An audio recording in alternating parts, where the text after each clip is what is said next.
Último tópico: a soberania de Deus quanto à salvação.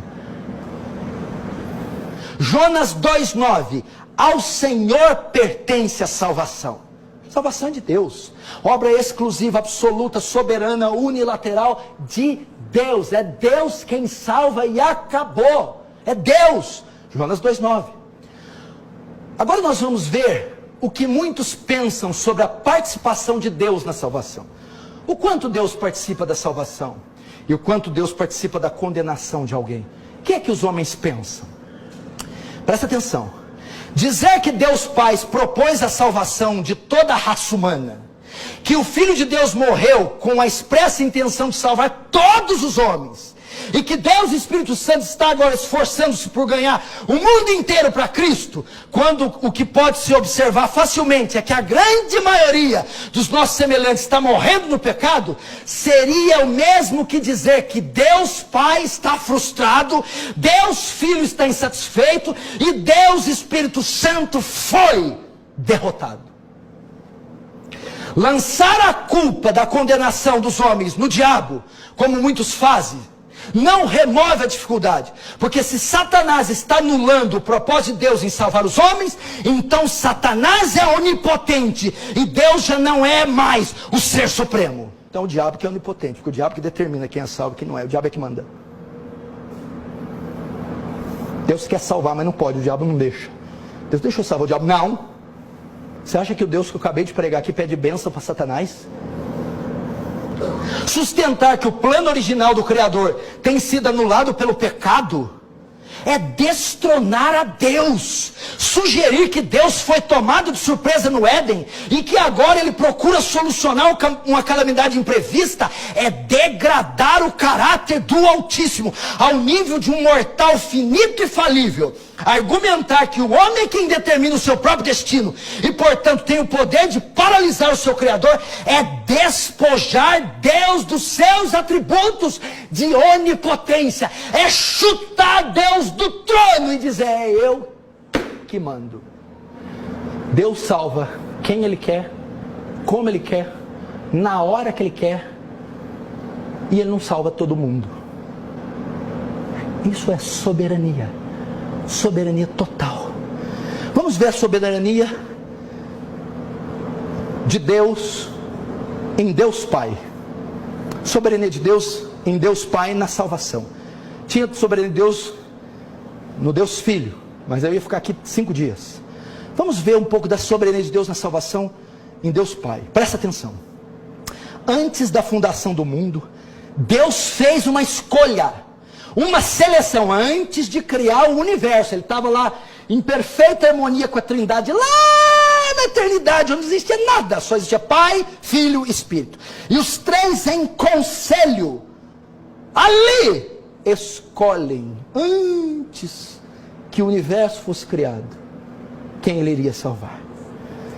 Antes da fundação do mundo, Deus fez uma escolha, uma seleção, uma eleição. Diante do seu olhar onisciente estava toda a raça de Adão, e dela Ele selecionou um povo. Como esse povo se tornou? Predestinados à adoção de filhos, predestinados a ser conforme a imagem do seu filho, e predestinados à posse da vida eterna. O que é predestino? Deus decidiu o destino dos salvos antes que os salvos nascessem. Os adotou como filhos antes da fundação do mundo. Os escolheu para serem conformes Cristo antes da fundação do mundo. E os escolheu para herdar a vida eterna antes da fundação do mundo. Vamos ver isso claramente, limpamente, cristalinamente, limpidamente, em Atos 13:48. Escute, não abra, só anote. Atos 13:48. E creram depois do sermão que foi pregado, e creram todos os que haviam sido predestinados para a vida eterna. O apóstolo Paulo está pregando aqui. Quando ele termina de pregar o sermão, por divina inspiração, Lucas escreve, depois do sermão de Paulo: e creram todo mundo que creu? Não, tinha 100. Situação hipotética. Creu 50. Essa é a ideia. Então o que Paulo falou? Depois do sermão, e creram um tanto. Quem que creu?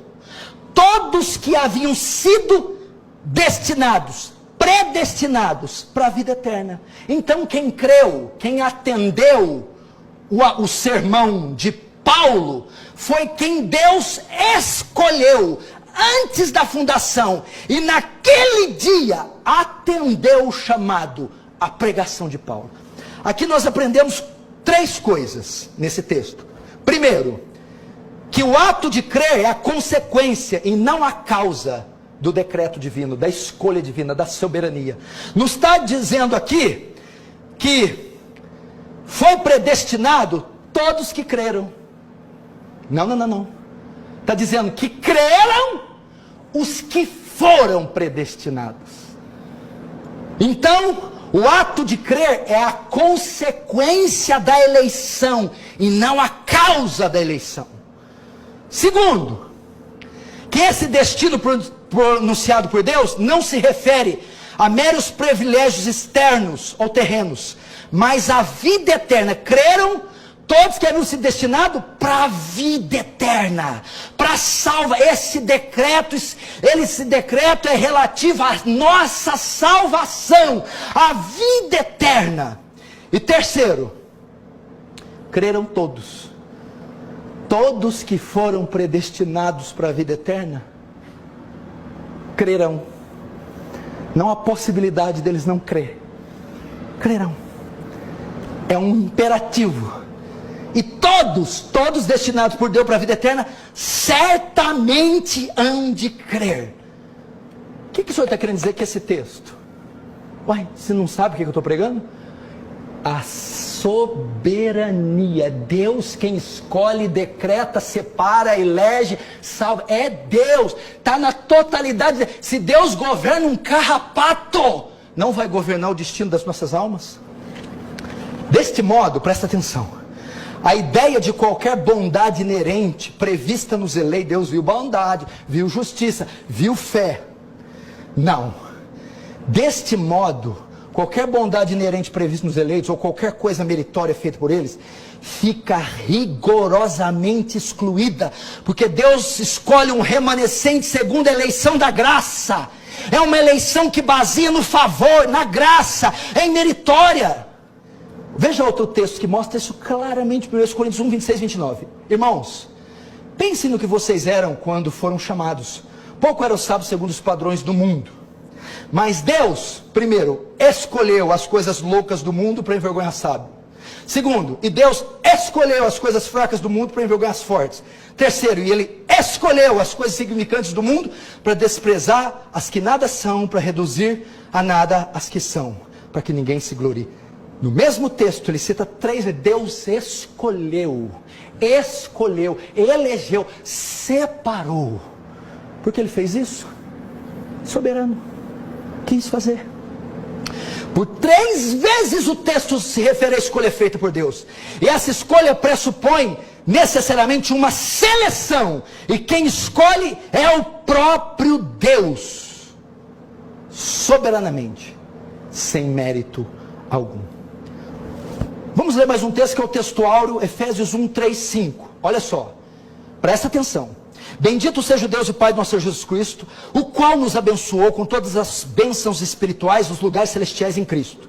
Como também nos elegeu antes da fundação do mundo, para que fôssemos santos e irrepreensíveis diante dele em amor. E nos predestinou para filhos de adoção por Jesus Cristo, para si mesmo, segundo o beneplácito de sua vontade. 3 lições tem esse texto, simples, sobre a soberania de Deus na salvação e sobre a escolha que Ele faz. 3.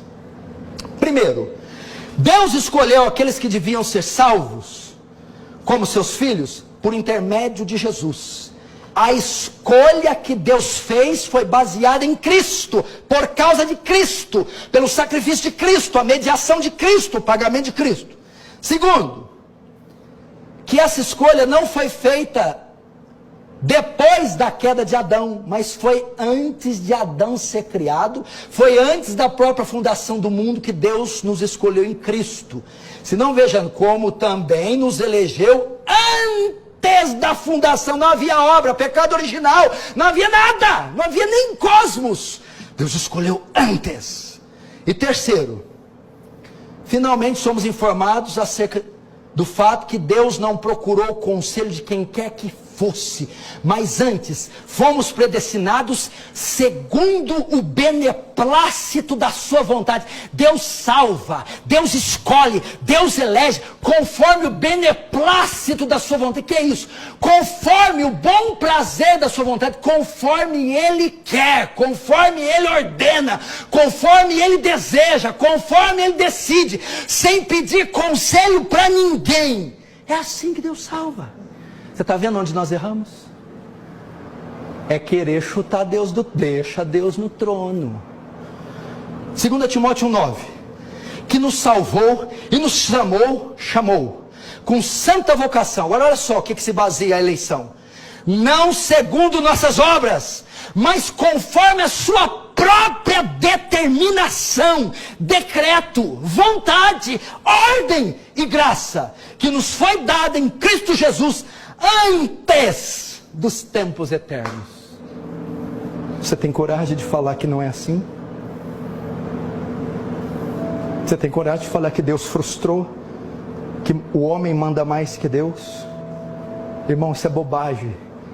Esse é o Deus comprado na 25 de março. Esse é o Deus na pracinha do Itaú. Esse é o Deus no pedestal que tem que queimar incenso e acender vela. Esse é o Deus João Bobo, aquele boneco inflável que ia areia embaixo. Esse aqui não. Esse aqui não. Deus é soberano. A salvação se baseia na sua escolha absoluta, soberana, definitiva, decretiva. É isso.